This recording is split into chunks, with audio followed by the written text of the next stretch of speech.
नमस्कार, DG news के खास कार्यक्रम गलियारों से में आपका स्वागत है।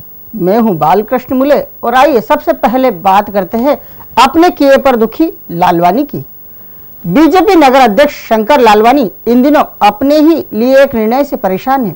लालवानी ने अपने कार्यकाल में संघ और बड़े नेताओं के कहने पर एक ऐसे नेता को बैकडोर एंट्री दे दी जो अब लालवानी के खिलाफ ही खड़ा है। इस नेता से एक विधायक और एक हरल्ले नेताजी भी परेशान है, लेकिन कर कुछ नहीं पा रहे। दरअसल इस नेता पर कुछ बड़ों का आशीर्वाद जो है। नाम कमल वाघेला, पद नगर भाजपा के महामंत्री, पृष्ठभूमि आरएसएस की है और राजनीति में उन्हें विधायक रमेश मेंदोला का खुला आशीर्वाद मिला हुआ है। वैसे तो जिस नेता का इतना भारी भरकम प्रोफाइल हो उसे अध्यक्ष पद का दावेदार होना ही चाहिए, लेकिन वाघेला खुद दावेदार नहीं है, वो तो मेंदोला के साथ है। मतलब साफ है, वाघेला शंकर लालवानी के खिलाफ हैं। वाघेला को लालवानी ने ही संघ और मेंदोला के कहने पर बैकडोर एंट्री दी और अब पूरी तरह फंस गए। लालवानी एक बार वाघेला का सामना भी कर चुके हैं, लेकिन वाघेला के सामने लालवानी की दहाड़ कुछ सेकंड ही रह पाई। यहाँ भी यानी खुले मंच पर भी वाघेला अपनी बात रखने में कामयाब हो गए।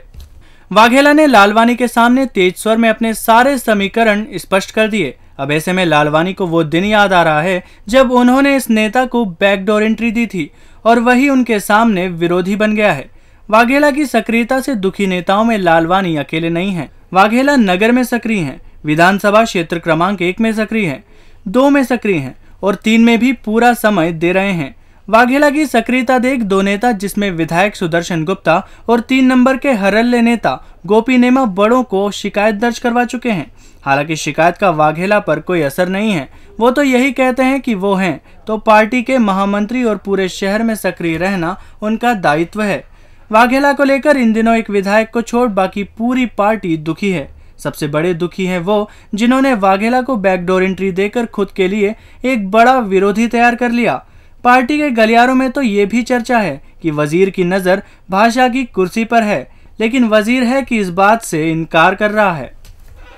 विधानसभा क्षेत्र क्रमांक 1 में रहने वाले रहवासियों को अब सुदर्शनी राहत मिलना शुरू हो गई है।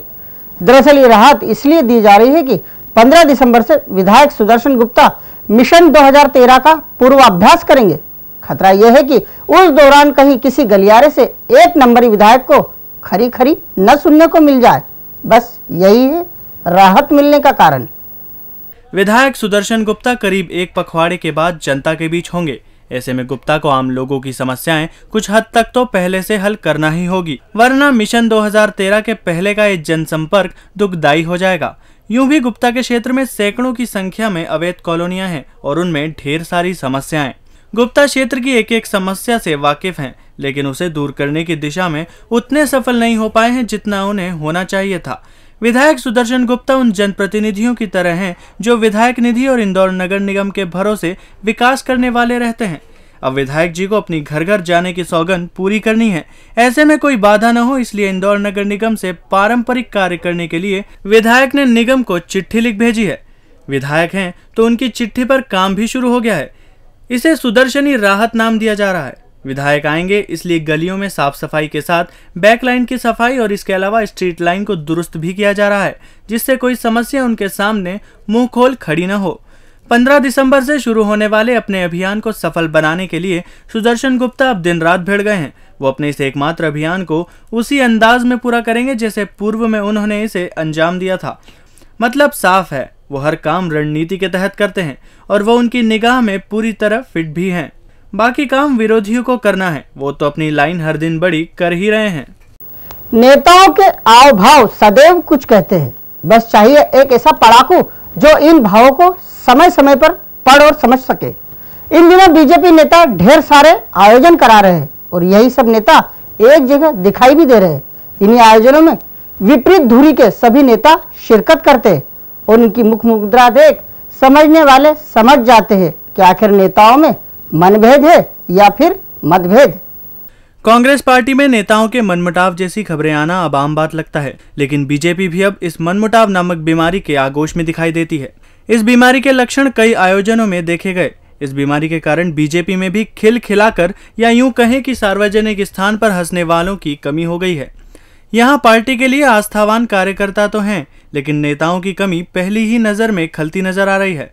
यहाँ भी व्यक्ति पूजा का रास्ता अख्तियार किया जा रहा है। एक नेता दूसरे बड़े नेता के लिए काम कर रहा है और वो बड़ा नेता अपनी टीम बना रहा है। दूसरे लोगों को नीचा दिखाने का काम पार्टी के भीतर चरम पर पहुंच चुका है। इसी तरह के कुछ नज़ारे मेयर कृष्ण मुरारी मोघे के जन्म दिवस पर भी दिखाई दिए। यहाँ हर कोई हाजिरी भरवाने पहुंचा था, लेकिन कुछ ये बताने में भी पीछे नहीं रहे कि आयोजन और मेयर दोनों ही उनके हैं और आप सभी आए हुए मेहमान।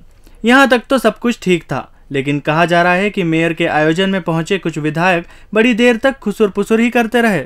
कुछ ने एक दूसरे का अभिवादन भी इसी अंदाज में किया कि देखने वाले समझ गए कि दूरियां पार्टी के भीतर बढ़ती जा रही है। एका दिखाने की कोशिश और बढ़ती दूरियां पार्टी के लिए शुभ संकेत नहीं माने जा सकते हैं। हालांकि अभी पूरी पार्टी की हालत ही खराब लग रही है। प्रदेश अध्यक्ष प्रभात झा से लेकर नगर अध्यक्ष कहे जाने वाले शंकर लालवानी किसी न किसी धड़े से जुड़े हैं और उनका झुकाव दिखाई देता है। ऐसे में पार्टी के भीतर ही सभी को सम्मान मिलना अब दूर की कौड़ी लगता है। मतलब साफ है, पार्टी के लिए भले ही माहौल हैट्रिक वाला हो, लेकिन कम अंतर वालों के लिए पार्टी के अंदरूनी हाल किसी टेंशन से कम नहीं है। ऐसी स्थिति रही तो वो बात भी पुरानी हो जाएगी जिसमें कहा जाता रहा है कि बीजेपी में कैंडिडेट नहीं, पार्टी चुनाव लड़ती है। नेताओं की डिनर डिप्लोमेसी इन दिनों चर्चा का विषय बनी हुई है। नेता को कुछ करने का मन करे तो वो सबसे पहले लंच या फिर डिनर देता है। रविवार को मेयर ने अपने जन्मदिवस पर लंच दिया तो शाम ढलते ढलते पुराने बजरंगी रहे एक पार्षद ने अपने ही कार्यकर्ताओं को डिनर पर बुलाकर गिले शिकवे दूर कर डाले। अब दोनों नेताओं के मंसूबों को लेकर चर्चा की जा रही है। सुना है कि एक बड़े नेता की मंजिल 13 है तो दूसरे छोटे नेता की मंजिल 14। समझ रहे हैं ना आप? दीपावली यूं तो नवंबर के तीसरे सप्ताह में थी, लेकिन नेताओं की दीपावली एक माह विलंब से चल रही है। आलम यह है कि दीपावली के मिलन समारोह दिसंबर के दूसरे सप्ताह में भी आयोजित किए जा रहे हैं। गलियारों में इसे अब नया नाम दिया जा रहा है, जिसे शहर के समझदार डिनर डिप्लोमेसी करार दे रहे हैं। सबसे पहले बात करते हैं प्रथम नागरिक यानी मेयर कृष्ण मुरारी मोघे की। साहब ने रविवार को एक दावत दी जिसे दीपावली मिलन समारोह का नाम दिया गया, लेकिन दावत में जाने पर कई लोगों को मालूम पड़ा कि ये तो साहब की अवतरण दिवस की पार्टी है। दरअसल दीपावली मिलन समारोह के बहाने मेयर साहब ने एक तीर से दो निशाने लगाए। ये पार्टी हर साल होती है, लेकिन इस बार अवतरण दिवस पर क्यों की गई, ये भी डिप्लोमेसी का एक हिस्सा है। बगैर रिटर्न के नेता अपनी जेब तो छोड़ अपने समर्थकों की जेब भी ढीली नहीं होने देते। मेयर का तीर तो टारगेट पर फिट गया है। वो जो चाहते थे कई लोगों के मुख से निकल गया। अब मेयर के इसी पाठ का अनुसरण करते हुए बीजेपी के ही पुराने बजरंगी गुरु यानी दिनेश पांडे ने शाम ढलते ही दीपावली मिलन समारोह कर लिया। पांडे भले ही पुराने पहलवान हो, लेकिन इन्हें भी डिनर डिप्लोमेसी का पाठ समझदारों ने पढ़ा ही दिया। गुरु ने उन सारे कार्यकर्ताओं को भेला कर लिया जो एक बार काम में आ चुके हैं और आने वाले समय में फिर काम में आ सकते हैं। मतलब साफ है, गुरु ने भी सबको साधने का काम शुरू कर दिया है। वो बड़े नेताओं की तरह पहली बार मैदान में दिखाई दिए। मजबूरी वही चुनाव दूर है, लेकिन इतने भी नहीं कि सो जाएं। पांडे को ये तो समझ आ गया है कि राजनीति में लंबी रेस दौड़ना है तो पोटली तो ढीली करनी ही पड़ेगी। बातों से अब ज्यादा दिन काम चलने वाला नहीं। जय हो गुरु की। पुलिस के गुंडा पकड़ो अभियान ने एक बार फिर दबे पांव शहर की सकरे गलियारों में दस्तक देना शुरू कर दिया है। ऐसे में उन बदमाशों की शामत आ गई है जो आदतन अपराधी है। वैसे पुलिस की इस सक्रियता को फिर सराहा जा रहा है। बस टेंशन में है तो वो अपराधी जो सुधरना चाहते हैं और अपने अपने घरों में कैद होकर बैठे हैं। इंदौर पुलिस ने सितंबर में ऐसा गुंडा पकड़ो अभियान चलाया कि क्या गणेश उत्सव, क्या नवदुर्गा उत्सव, क्या दशहरा और क्या दीपावली, सभी त्योहार शांति से निपट गए। हालांकि पुलिस की यह पूरी कवायद ग्लोबल इन्वेस्टर समिट के लिए की गई थी। सरकार इस अभियान को चलाकर ये तय करना चाहती थी कि सब कुछ उसके कंट्रोल में है। उसे जो संदेश उद्योग जगत के साथ साथ निवेशकों को देना था वो देने में कामयाब रही। उसने ये भी जता दिया कि यहाँ अंडरवर्ल्ड जैसी कोई समस्या नहीं है। अपराध को लेकर जो चर्चाएं होती है वो भी ऐसी नहीं कि सरकार चाहे तो उसे कंट्रोल नहीं कर सकती है।